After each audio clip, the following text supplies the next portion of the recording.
Welcome to the Avive podcast. I'm your host. My name is JF Benoit.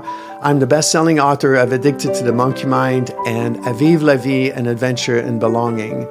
After 12 years of running a holistic addiction treatment center and decades of helping people who have been challenged with conflicts in their relationships, anxiety, depression, and even addiction, what I saw is that the common denominator of our pain and suffering is based on the lack of true connection with ourselves and with other people. Connection underscores absolutely everything in our lives. Whenever we're experiencing distress, when we're being reactive or experiencing triggers, the root cause is often a disconnection and a break in our ability to experience true belonging. So I bring a wealth of experience and empathy, creating a space where you could feel understood and less alone in your struggles. In this podcast, I want to help you tackle the belief that you need to change yourself in order to fit in. A belief that most of us have adopted in our upbringing that keeps creating a tremendous amount of anxiety in our lives. I want to inspire you and guide you to really shed that mindset. So welcome. I'm glad that you're here.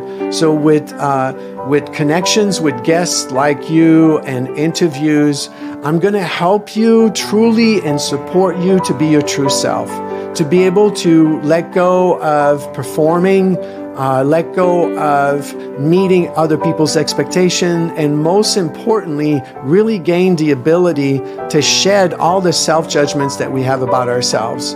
And instead, really focusing on the resilient person that you are, on the courageous person that you are, and building this ability to experience yourself as this innate love and value that exists within you. So I'm really glad that you're here. Let's explore this together in another episode of Avive. Carrie, thank you for joining me again today. You're welcome. How are you doing? Oh, it's been a very amazing week, really. Full life is full and precious.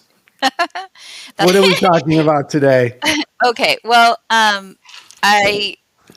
like to look on Reddit, on social media, see kind of what people's struggles are, and actually just my own life and my family members and friends. And so something that's very typical that is going on is just the busyness of everyday life for people. And it even after I kind of picked that topic and I'm getting ready, and I've got like 20 minutes and we're building a porch out there. You can kind of see the, you we're, and a kind of an addition. And so that's going on. So I'm like going out and telling me, okay, I've got 20 minutes till we're starting the podcast. And then I realize that my daughter hasn't been fed yet. So I'm like, okay, I got to get then.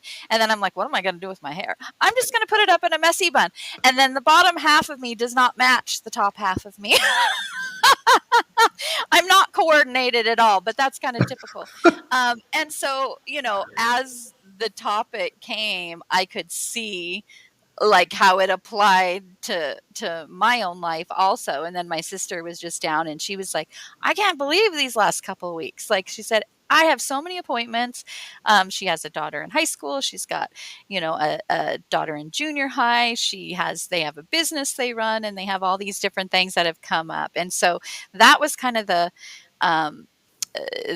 direction that I wanted to go, is just how, like the Avive mindset and movement kind of help everybody in their day-to-day life. And I have a scenario here that I just wanted to read. And I basically took like a couple, kind of an average type of couple that and I have like their kind of what happens throughout the day for them. So if you don't mind, I kind of read you a little bit about the background of them. It sounds like a So, great place to start. okay. So we've got two main characters, and we're going to call them John and Lisa. Okay. They're age 48, 46. They are a married couple living in the suburbs with two teenage kids. 16-year-old Emma. Alex is a 14-year-old. I don't know if we know all those specifics, but that helps me to create the story. So we're going to do that. John works as a middle manager in a tech company, and Lisa is a marketing executive. And they also are caring for Lisa's aging mother, who has recently moved in with them due to health issues. So there's a lot that's going on Mhm. there. Mhm. So let's take the morning time and we'll start from the morning and work our way. So like John, he wakes up at 6 o'clock in the morning. He wants to get a workout in. He also has kind of a back issue that's been bothering him. And so he's kind of got to work around the back issue. And I'm 55 now and I totally get that because oh, my knee. Oh, stuff you did not have to think about before. And he hasn't been able to schedule the doctor's appointment because he doesn't know where to fit it in his work schedule. Lisa's up already and she's been preparing breakfast for the family. She's tired because she stayed up late finishing some work thing from the night before. She's also meeting with her boss later in the day, so she's a little stressed out because she has heard rumors about maybe them downsizing. So she has that kind of in her head. And then at 7 o'clock, the kids are getting ready for school. And Emma's stressed because she's got SATs and extracurricular kind of activities going on. And Alex is struggling with some social issues at school. And so Lisa's trying to support, but her mind is preoccupied with work. And John, he a little later in the morning, he'll start working, but he works from home a lot. He goes into the office a little bit, but he works from home and he does have constant interruptions during the time, like his kids are home especially, but also the dogs and everything that goes into that. So that's the morning time. So We haven't even started the day yet. not even the full day. Um, so so when you see something like that, which is typical, like that's kind of like the same thing that I work from home and I have to switch on and off from work to caring for a child, work to the letting the dogs out to all that kind of thing. So I think that is something that a lot of people work with. So in this instance, what are your thoughts on this? Like what direction do we go with How this? do we unpack this? How do we even start this? Well, just give up. Yeah, I know. That's on the list, but I haven't checked that one off yet. It's interesting because one of the things that I really been emphasizing for people is to be able to be emotionally connected, right? And as I was listening, so I've trained myself to listen with my emotional body and noticing the thoughts that I'm having, but not sort of holding on to the thoughts more than I would hold on to the experience that I'm having. And as you were describing this scenario, I started to feel like the anxiety rising up in my Yeah. body. I'm Yeah. imagining being John. And I'm like, Yeah. and then I imagine being Lisa and I go, whoa. And then I can even Yeah. feel the stress of the teenager, Emma. And I'm just like, Yeah. can we make all of this stop? Please. Please? No, I think a lot of people are at that then because when you're going around and you're doing tasks and you're trying to get um, things done, you're really not thinking about your emotional body at that point. You're thinking about getting the tasks done. Like okay, I've got to do this. So you're very much brain oriented, and get this done, get this done, and this done. It's amazing that we need to become more aware of this because we do this to a fault, Carrie. I mean, we really do this to a fault. We've been conditioned to keep going and keep Yeah. going and keep going. If you notice, all of these members of the family, okay, they're just doing their thing every day, right? But you're just so the quality of life doesn't exist in a goal in the future.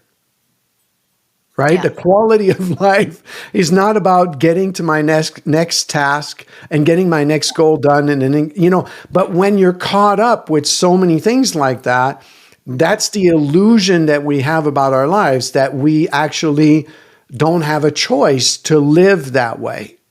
And it's really a false, we develop false habits because of it.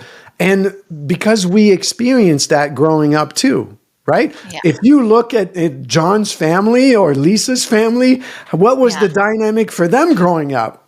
Probably similar, right? Mom and dad just like trying to keep up. Yeah. Yeah. Well, that's just, there's a lot. There's a lot when you're raising a family and working and, going through that. But I had watched on TikTok, which I felt like melded into this a little bit, was the brain, when their brain isn't the right tool for the job. And Right. it kind of reminded me a little bit of that, because as we're going around trying to get this stuff done, we really are being brain oriented. So how do we switch that over to emotional intelligence as you're dealing with these different issues? And there's nothing wrong with being brain oriented. Like you said, it's a tool, right? So our analytical mind is very useful to get things done. It's a powerful tool to do that. Yeah. The shift that we have to make is understanding that the being, which is doing the doing, is requiring my attention. Mm-hmm. And that's a skill we haven't learned, to give attention to the being, right? Yeah. So what is happening to my being while I'm doing all these things? Yeah. And here's the thing that's even more daunting when we start really looking at this dynamic. So connection really means an emotional connection with ourselves and an emotional connection with other people. When the emotional connection is there with ourselves and with other people, then we can keep doing and we won't find ourselves stressed out. We just won't, because the connection is there. Stress shows up because there's a disconnection. And this is what most people are not aware of, is that we think the stress comes because there's so much work to be done, or there's, the mother-in-law suddenly that needs to be taken care of, or the possibility that the job might not be there tomorrow, they're lay off at work. Those are all outside circumstances. And the mind and the way we've been conditioned to think is these are all the things that stress us out. In reality, what really stresses out is, think of it this way, like emotions there's two layers to emotions. And the first layer of emotion is what we've been in relationship with. So meaning, if you ask Lisa, what are you stressed about? She would first say, well, I'm going to work to meet with my boss and I don't know what he's going to say, right? Yeah. And so if you ask her and say, well, what's the stress about? Well, I might lose my job. And then that's would be the end of the conversation about the stress, right? So that's the first level of, it's like the stress that's attached to a mind that's telling a story that says, hey, you might lose your job. So the mind keeps generating, right? So for Lisa in that moment, she's had a whole weekend of a mind that perpetuates that anxiety by repeating the same thought. Oh, you better be scared now. There's a meeting coming. There's been layoffs, right? So the mind is like attempting to protect Lisa from a possible bad outcome, but all it does is repeat the same scenario. It doesn't have a solution to the problem. It just keeps repeating it, right? Yeah. And so, but we don't know how to unhook from that, because we do believe that the problem exists at that level, right? Yeah. So, my favorite saying is from Einstein that says you can't solve the problem from the same mindset that created it. Well, that's what it is. The mind is creating the problem as it's trying to find a solution. It keeps saying the problem is that there's a meeting with the boss coming up on Monday, and that's too stressful, and it's really scary. You need to know there's a possibility you might lose your job, and it kind of lingers and keep repeating itself. So it was Now, kind of like a survival episode, like a survival yeah, mechanism, like historically, maybe, like way back right. when we needed to have that to figure out what was going to happen and if we would survive. Exactly. Anticipating, that there's a tiger that might come out of the bushes. Yeah, of course. Yeah. Here's the thing though, we've evolved way past that, meaning that what's happening now is this fear of the tiger has been replaced with our sense of self being put in question. And if people can really realize that the tiger is no longer out there because our life is not in danger really physically. I mean, it is for some people, but the majority of us don't experience that on a daily basis. But we experience the same kind of anxiety when our mind is running with the repetitive thought, you might lose your job, you might lose your job. Yeah. But underneath that, what's actually really the source of the stress is a sense that who am I in the face of this again? Like, if I do lose my job, how does that define me?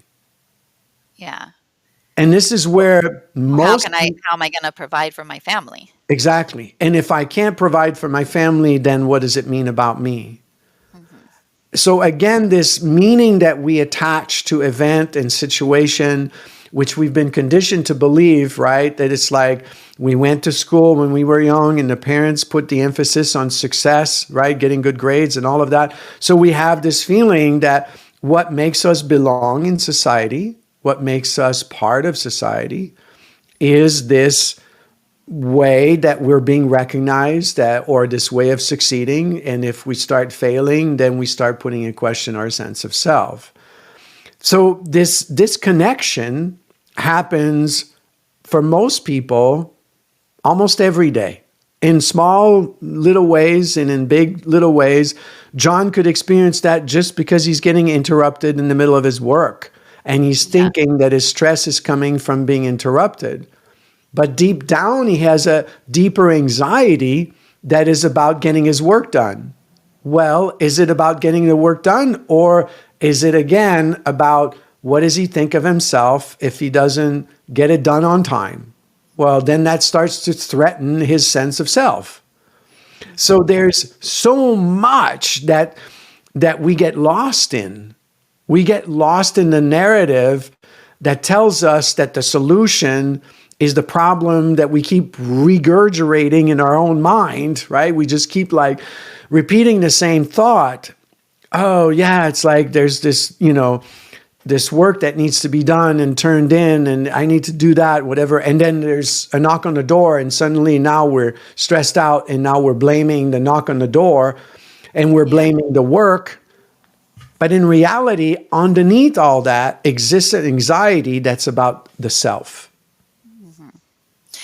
And so even if like John or like Lisa is thinking about, or let's say John, because he's started work and he's going to get interrupted. So if he does get interrupted and if he can't do his work, so couldn't it also be like it's a reflection on him, but maybe he's very secure in himself and he doesn't necessarily feel that, but then he's also feeling like, okay, my boss might have certain thoughts about this, which is kind of the same thing, right? It's still him being concerned about what somebody else is reaction to it. Right. And it's endless, the scenarios that we can make up about the thoughts that we could have, right, about our boss and what our boss is thinking, or the pressure that John might be putting on himself to getting the work done in a specific amount of time. Maybe the fear of, if he did need more time, the fear of asking for more time, that maybe he doesn't have the right to do that. Or yet, you see, what's happening is that both Lisa and John in these scenarios about her job and about his work and the way they're navigating their day, when the anxiety, when the body tenses up in those moments, that's not being attuned or attended to. Yeah. And so imagine that makes the task and the next day, it's kind of like, imagine like anxiety just building up in the body, right? Yeah. And suddenly the next morning, you could have a small interaction with your partner that turns into sort of a really sort of conflict that really has nothing to do with whatever, maybe it was about who was going to drive the kids to school or whatever. And one partner might say, well, I thought you were going to drive well, I thought you were going to drive. It was just like, it could be that simple. And then all this tension now comes out in the relationship. Yeah. And so we live in such a way that propels this kind of conflict, sort of naturally to happen. It's almost unavoidable because the tension is not being attuned to, right? The source of that tension is not being attuned to. Yeah, and I also notice, like, you might not even realize that you're feeling. I think that we've become so used to that feeling of stress and so used to that anxiety coming up that we don't even necessarily recognize it. I mean, from on a day-to-day basis, I know there are times where I recognize it and there are times that I don't, and all of a sudden I'm stressed and and then from like past instances, like I didn't even know how stressed I was until I removed myself out of, put myself in a different environment. And then I was like, oh, wow. So I feel like it's like the frog in the boiling water kind of analogy where um, we get so used to feeling that stress, which is not a healthy state to be in, but we don't even recognize it when it comes up, that we would say, oh, I'm feeling stress. So um, how do we switch that over? I mean, it's brilliant what you're saying here, because those are the exact two things that we do over and over again. One is that we have normalized our anxiety to the point where we're numb to it, like that we don't really even recognize when it's been there all day, So we're just so used to plowing through it, right? So that's definitely an awareness that we need to have, that we do need to learn to get out of this normalizing, which means just basically putting, shoving my tension and anxiety underneath the carpet. And that's not helpful, right? The second thing is what you were mentioning in terms of what is my relationship with this anxiety, meaning that I need to remove myself from the constant doing in order to be able to attend to that anxiety, because in the doing itself, right, in the movement and in the go, go, go, go, go, there's no room there for connection. Oftentimes it's very challenging, right? So it does require a pause. And I think a lot of people don't know that it's possible to do that pause. Or here's the thing, it can be daunting at the beginning because we have a tendency, there's so much that has not been attuned and attended to, that we already have a sense that if we pause, we're going to enter something that's going to consume us for hours. That's what I was thinking. You just feel like, okay, well, I don't even have time to pee sometimes. So how am I gonna take a pause? It's not realistic.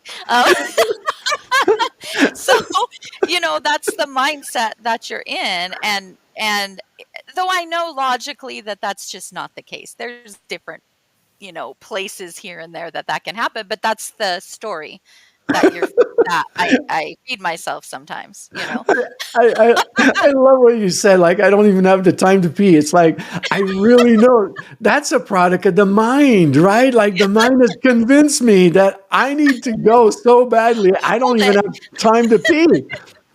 And it really shows us how the mind completely ignores the body. Right?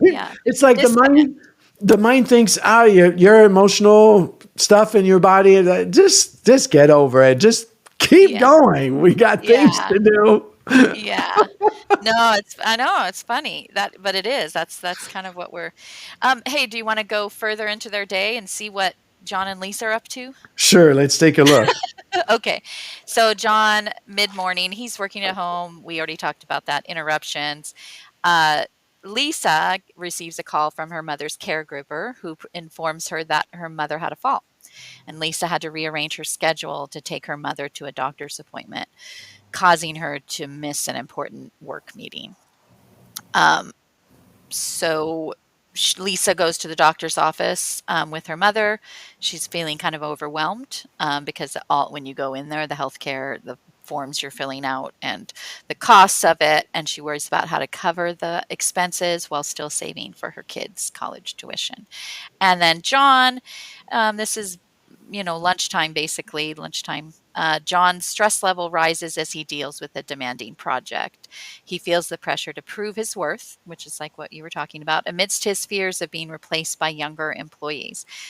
Lunch is a quick sandwich eaten at his desk. So Mm. that's where we're at in their day. So what you got to say about that?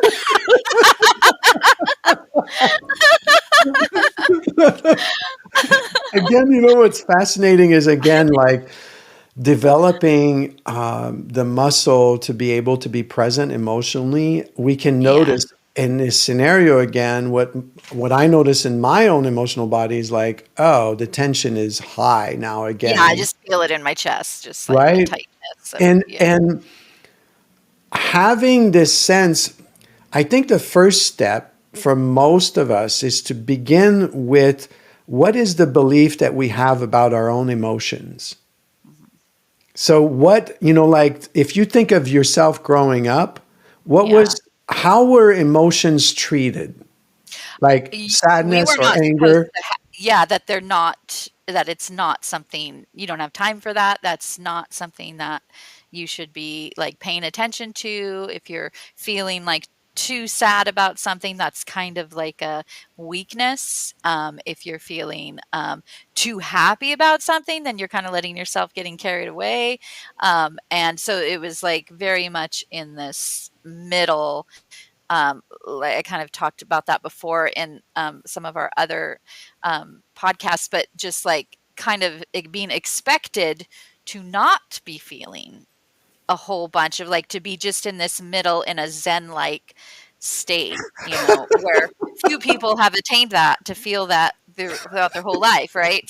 Um, so when you have these different emotions, they're not always welcome by myself, or other people who have you know everybody kind of has very similar stories, I find, basically, as we're with and that. so yeah, and so Lisa and John, and this Yeah. happens a lot in couples, probably like one of them probably receive that belief about their emotions the way you described it.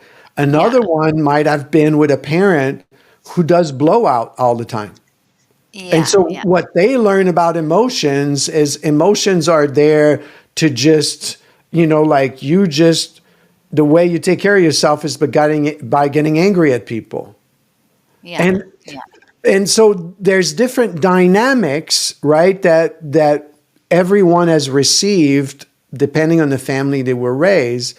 There's a Yeah. common denominator with all of them, though, is that relationship with emotion wasn't really attuned to. It's that, I would say, for most people, very few people have lived in a family where emotional attunement was actually demonstrated and lived.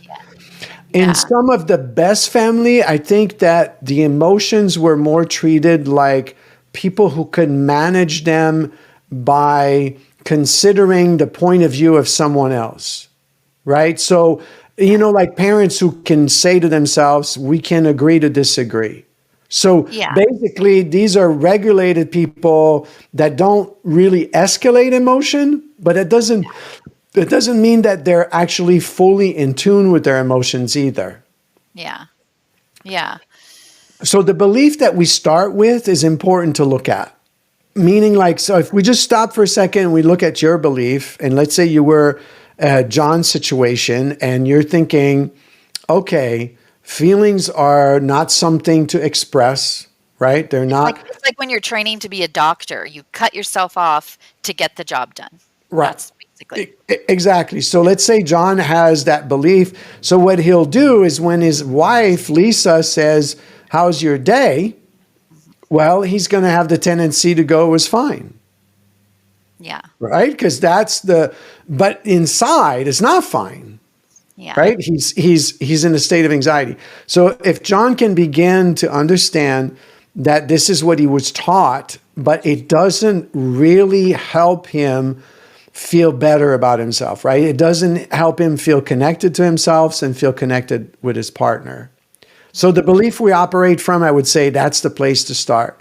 The second thing that's extremely important to do is to begin to build a relationship with the emotional body. And that can be a little challenging because, as we mentioned earlier, we have to learn to pause. We have to learn to pause the busyness that we're doing. Like if John was noticing, for example, that somebody knocked on the door or his partner asked him for something while he's working on the project, to really take the time to notice that the thought that pops up, it's like, why am I getting interrupted? In that moment, that narrative is a signal, right, of the anxiety that exists in the body. Now I need to pause that. Now, John could, if he decides to learn to prioritize that relationship with himself, he would allow himself 15 minutes and take 15 minutes and walk outside and go in his backyard or go on a walk. And he's just walking. And now he wants to be in connection with his nervous system, with his emotional body. It's very bizarre that most of us don't know how to do that and don't even think of doing that. And mostly because we think that it's going to sort of set us back, right? John has work to do, right? Yeah. And it's going to set him back. And yet, if we pause and we say, if John actually attunes to his anxiety and is able to resolve it in the next 15 minutes while he takes a walk, what are the chances that his work is going to be, he's going to do his job even better once he has that anxiety? Or when he's trying to do his job while he's still festering in anxiety, what's the difference? Yeah. Yeah.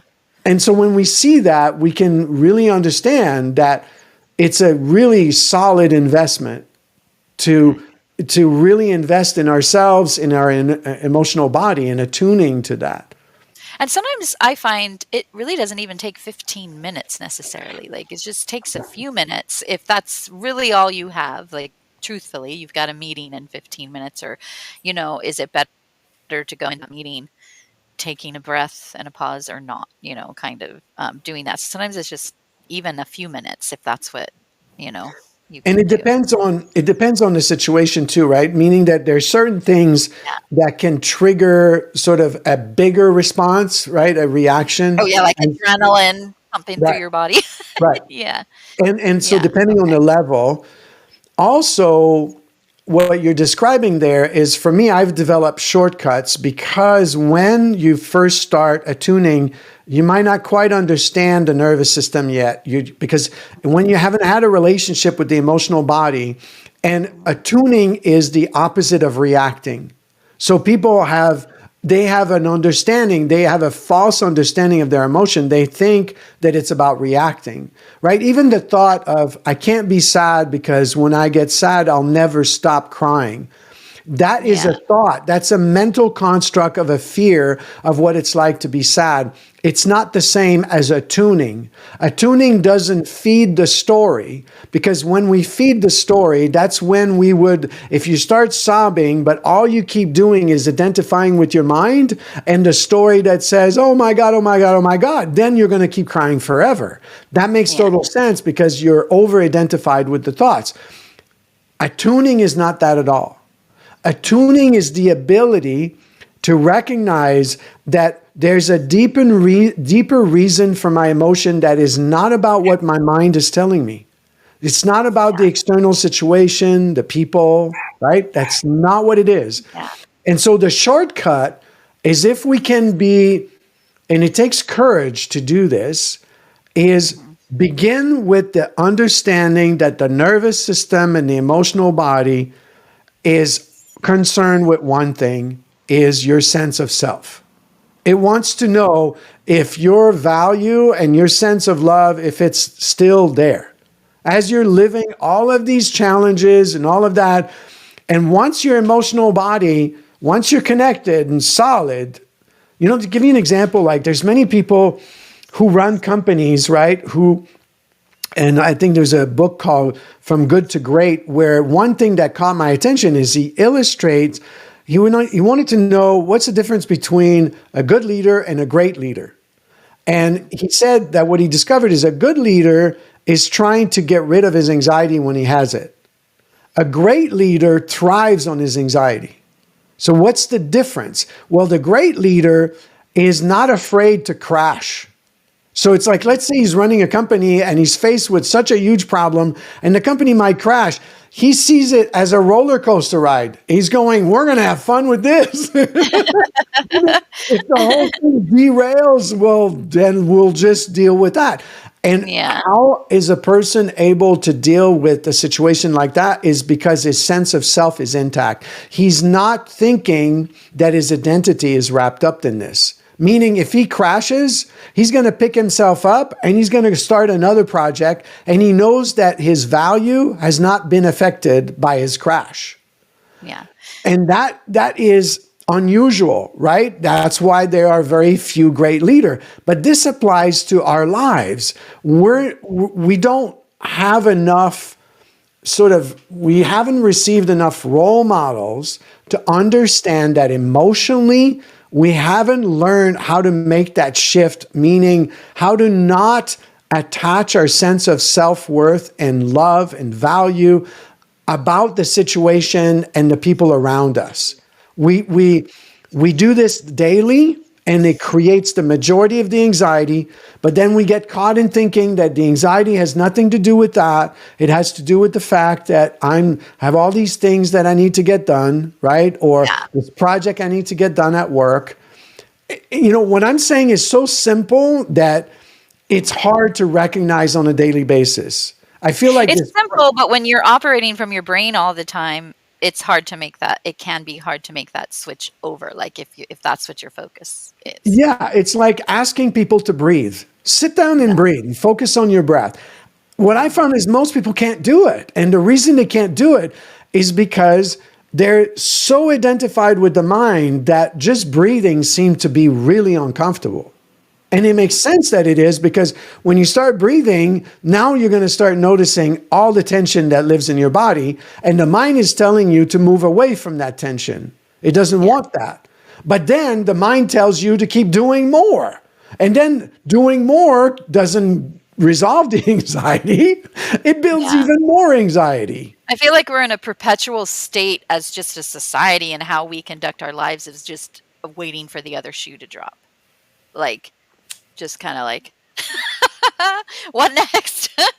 Kind of thing, you know? How painful to live that way, right? Yeah.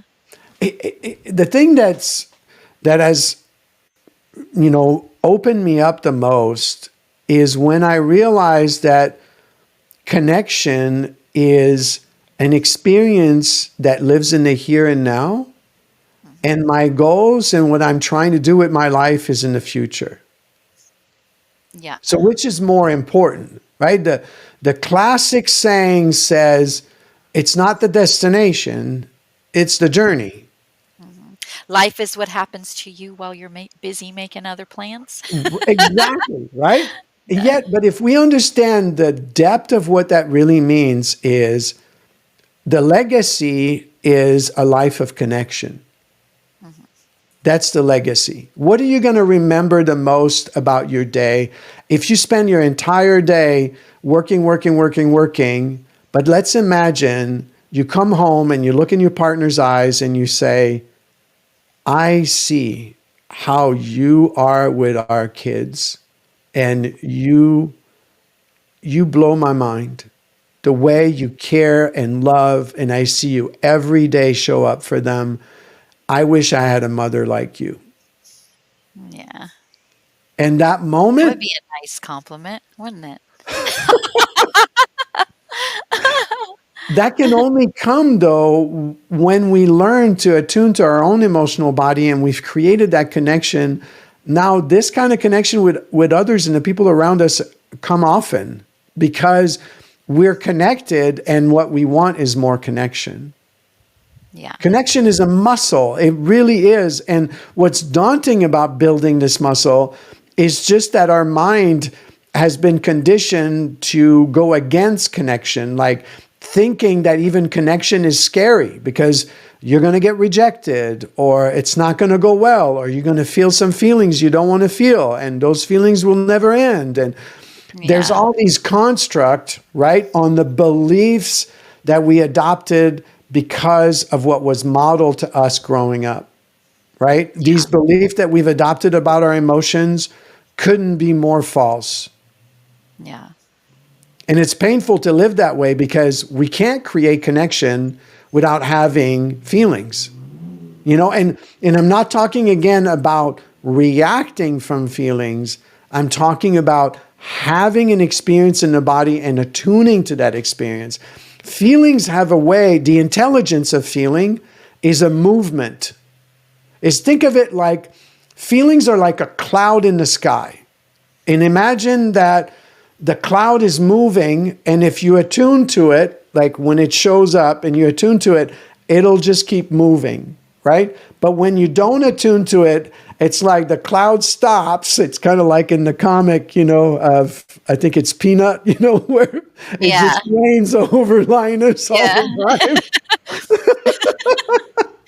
Well, And oh, go ahead. Go ahead. no, it's really like that. Yeah. We don't realize that the emotion fester, and it fester and fester, and then we are deprived of connection. Yeah. One thing I was thinking while you were talking, because I think it's important for people to kind of know the difference of like positive affirmation, like versus attuning. Because you can, like, you have certain people who will be like, you find the positive no matter what's going on, and you do that, but at the same time, while they're doing that, they're not necessarily like addressing or um, attuning to what is actually going on. They're just putting a certain spin on it. So Mhm. I just want people to kind of get that you're not necessarily talking about like positive affirmation versus attuning. What's the difference in that? The difference would be most positive affirmation come from, again, just from an analytical point of view. So telling myself that I'm strong is not the same to attuning to my body and knowing that I'm strong.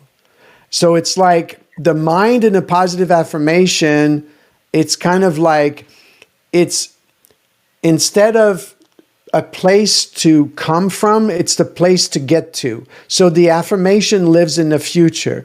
When I have a solid affirmation, it's a place to come from, meaning I know that I am that affirmation. I'm not seeking it in the future.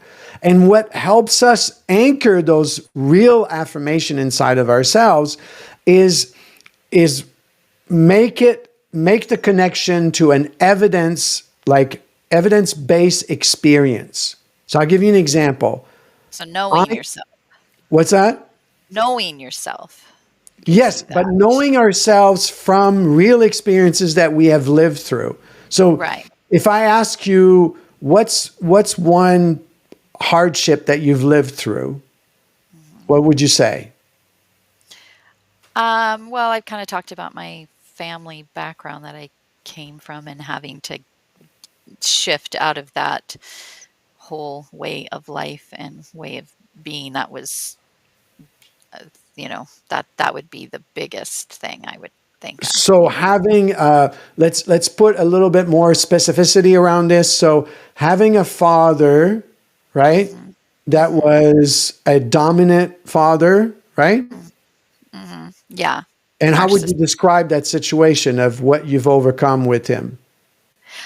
Um, well, I had tried for so many years because we were all working together, like we had a property together. We were, organic farm that we were doing together. And I really tried throughout the years to figure out what he kind of wanted, like what how do I get on a good footing with him? Because I never could seem to do that. But then I just got to a point where I realized he didn't want me on that solid footing because he didn't have power over me if I was on that solid footing. So once I realized that there was really nothing I could do to um, be okay in that situation, then I had to remove myself from the situation, and that is how I was able to kind of deal with it. And then, of course, once I was out of the situation, then that was kind of like the where I was constantly in fight or flight mode because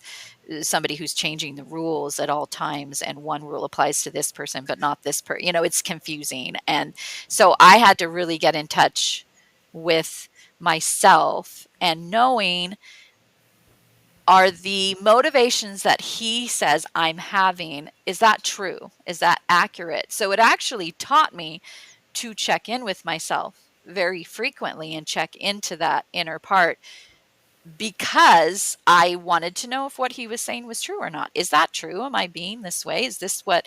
And then as I did that, I came to know, no, that's not my motivation. That's not where my heart is. That's not what I'm trying. And then I was able to kind of realize and see. But it's hard when you have been gaslit for a long time to, come to the because the whole thing is there to keep you off kilter. But um, all in all, I have to say that experience, I appreciate a lot about it because it really did teach me that. It taught me to check in with myself to find um, and not be so concerned with the outer, like what are they thinking about what I'm doing, which I used to always be thinking about that. So if you think of this experience with your dad of being gaslit, Yeah. and now what you now know, what's a Yeah. positive affirmation you could say about yourself? Well, when I look back at it, for one, I know that he had something that he was working with that I don't feel like really angry at him. I feel compassion for him because he had so much fear in him that he felt like he needed to control everybody. So I had anger at first, and now I feel like I have more, oh, I would hate to be in that position. I would hate to be him. I'm feeling that I had to control everyone around me. Like, what a awful place to be in, and to live with that every day because he felt like that said something about him if he didn't have total control over people. And so, all in all, I feel grateful as much as I don't condone what happened to me. It's not, I, you know, it, I also can see that because it did, I was able to take it um, and really grow from that experience, not in the way probably that he wanted me to, but in a way that I feel good about, checking in with myself and knowing what my motivations are and paying attention to different things because that was a survival technique at the time. And now that I'm not in that situation, it's more of a growth technique, and I'm able to get rid of the urgency of it, of feeling like I have to do this kind of thing, and just so the growth I feel like it enabled me to show my strength and you know So as you're describing this experience, Gary, like yeah, what I'm tuning into my emotional body is yeah, a solid affirmation that could feel in my bones. One yeah, is that Carrie is compassionate, hmm, that she forgave a father who was constantly, you know, gaslighting her, hmm, right? yeah, So can you see that now that you've described the experience that you've lived through, the transformation that you've lived through, now when we say Carrie is a compassionate woman, hmm, it's no longer just an analytical concept. It's a right, solid experience in the body. And yeah, the other affirmation that I would think, I would say is Carrie is a strong thinker. She can hmm, think for herself, yeah, right? mm, And now I yeah, can feel it right? I can feel it really strong because Yeah. that's what she had to overcome, because she Yeah. tried to think from the perspective of her dad, who was just constantly trying to manipulate the situation. And she saw that she could never fulfill this, that it was Yeah. nonsense, right? Yeah. Yeah. And so now out of that experience, we can affirm who Carrie is. Yeah. It's Yeah. it's For one of sure. the most important tool that we use in Avive La Vie is to recognize that we are resilient, we are courageous, just because of the thousands of experiences that we went through, and it has shaped our value and our love. Like, the connection to our value and love is there. We can see it, we can feel it, we can Yeah. experience it. And we don't have to think of a positive affirmation. We can simply tap in to who has this woman become as she's gone through all those experiences. And it's so beautiful to see. Like, Carrie is a strong thinker, and I've known you for years, and I just know that to be true. Yeah. And It I've is. always loved that about you. It's like, I remember sitting in meetings, when we ran the Addiction Treatment Center, and you can always Yeah. count on Carrie would say, "Wait a minute, what about this?" How about that? So that was not supported with around him. What Right. about this? No. No. Shh. And how beautiful that you can now fully own this woman and Yeah. know that this is true. And that connection, I think, is so missing in our lives. Meaning that, right, in all these situations that we name with Lisa and John and their family and all that, they're so busy moving from one thing to another. They're not even taking the time, not only to not attune to the tension and all of that, but they're also not connecting with the self Right. that's already there. Like, Because everybody has had those experiences. Like when I first started talking about it to everybody, they don't necessarily have the exact same experience that I had, but they have versions of it. And so every person that's out there that has alive, that has gotten to this point, has that. That's something that they've overcome. And they might not have even thought about it or tuned into it enough to claim it, and to own it within themselves. and that's such a beautiful thing to do. I like to invite the listener to actually just sit down and write 3 things that you've overcome in your life, and take the time to recognize what are the characteristic of this person. Like we just named yours, is the characteristic is Carrie is a strong thinker. She knows what she thinks, and she's not afraid to ask question and say, what about this? And, and so now we're connecting with the real woman. It's not an idea of who she is, right? Right. And that she's also really compassionate because she forgave her father. So these are very, very real. Like, it's more than an experience. It's kind of like we can recognize that it is part of who we really are, right? And also, oftentimes for me, I ask myself, like, if you were in a time of stress, we can simply, a shortcut would be to think, oh, well, what would the strong Carrie do in this moment? The Carrie who's just not afraid to say what she thinks. Yeah. How would she deal with this situation? And it's just a beautiful way of being able to handle the stress in our lives, right? To be able to tap into a part of ourselves that's intact, that's there all the time, that's a strength that exists within us that we have access to. Yeah. Yeah. Because everyone does. Everyone does. We're just not used to, we haven't taken an inventory and taken the time to really tap into those resources that are already there. Yeah. Part of the mission of Avive La Vie is to understand that we don't need fixing, we don't need changing, we actually need to connect with ourselves. And once we do, we discover that that's the truth. There is nothing to fix or change.